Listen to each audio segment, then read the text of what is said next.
नमस्कार दोस्तों, आप सभी का स्वागत है आज की इस नई कहानी में। आज मैं आपको इस बुधा स्टोरी इन हिंदी के माध्यम से बताऊंगा कि आप कैसे अपने जीवन में आने वाले आलस्य से हमेशा के लिए छुटकारा पा सकते हैं। इससे पहले में आपको यह जानना जरूरी है कि आलस्य कैसे हमारे दिमाग पर हावी होता है और कैसे हम इससे हमेशा के लिए बाहर आए। तो चलिए शुरू करते हैं आज की कहानी को। एक बार एक बहुत ही आलसी नौजवान युवक एक महात्मा जी के पास जाता है और उनसे पूछता है कि हे महात्मन, मुझे आलस बहुत आता है, मैं क्या करूं? फिर वो महात्मा उस लाड्डचके को उत्तर देते हुए कहते हैं, आलस आने के दो कारण हैं। पहला कारण तो यह है कि जीवन में कोई बद्धा लक्ष्य का ना होना, और दूसरा कारण है हमारा मन और शरीर कैसे काम करता है, इसकी हमने समझ ना होना। जिसके जीवन में बहुत बद्धा लक्ष्य नहीं है, उसके जीवन से तो आलस्य कभी जा ही नहीं सकता। लेकिन जिस व्यक्ति का कोई लक्ष्य तो है, लेकिन उसे अपने मन और तन की समझ नहीं है, वह भी हमेशा आलस्य से घिरा रहता है। हमारा मन बहुत ही बद्धा कलाकार है, इसलिए यह हमें मूर्ख बनाने में कोई ज्यादा समय नहीं लगाता। मन कैसे हमें बेवकूफ बनाता है, आइए जानते हैं।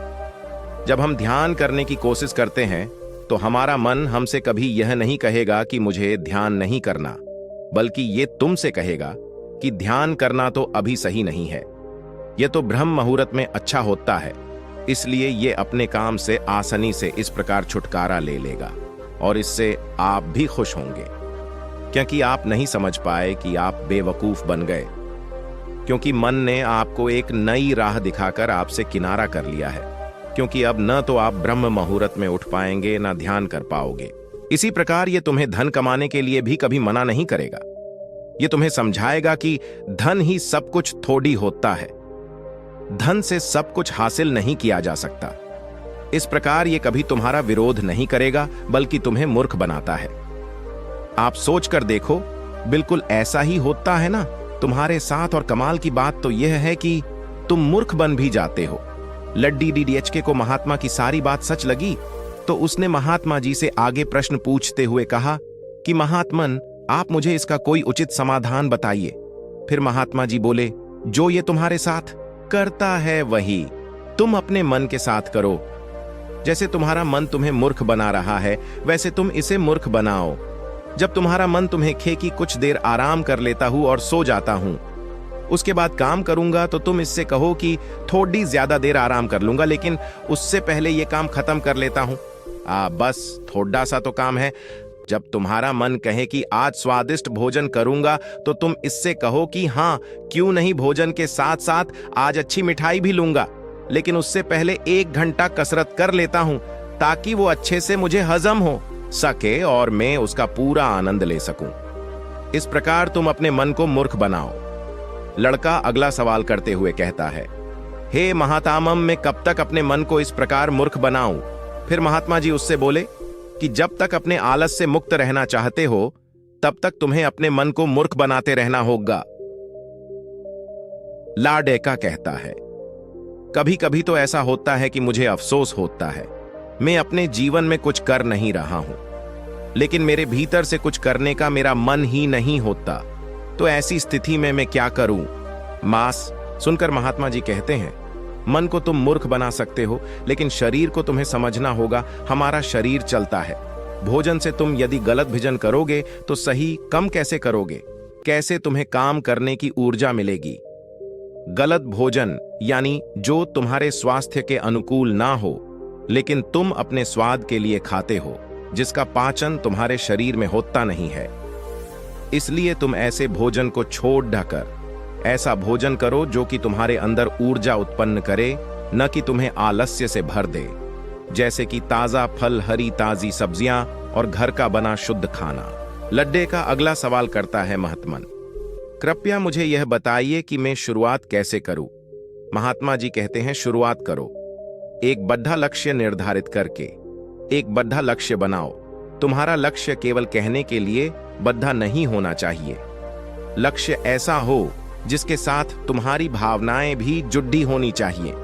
अगर तुम्हारा लक्ष्य ऐसा हो जिसके बारे में सोचकर ही तुम्हारे अंदर एक करंट सा दौड़ जाए, तुम्हें बहुत अच्छा हो, जिसके बारे में सोचकर ही तो तुम्हें कुछ और करने की जरूरत नहीं है, क्योंकि यदि लक्ष्य तुम्हारा ऐसा है तो वो तुमसे सब कुछ करवा देगा।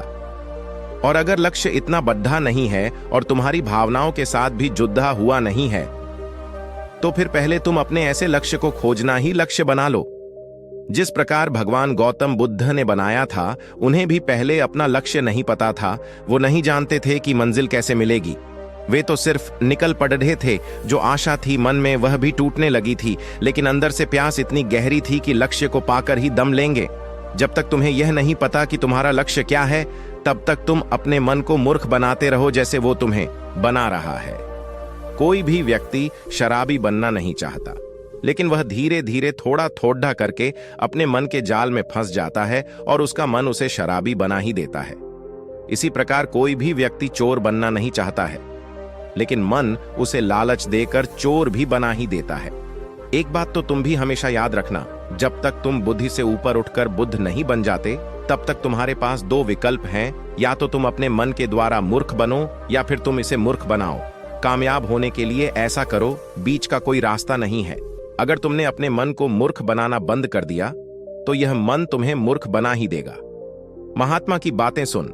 फिर वह नौजवान लड़का कहता है कि यह तो आसन है, मन को मूर्ख बनाया जा सकता है। वे महात्मा मुस्कुराते हुए कहते हैं, यह आसन भी तुम्हारे मन को लग रहा है। वही कह रहा है कि ये आसन है।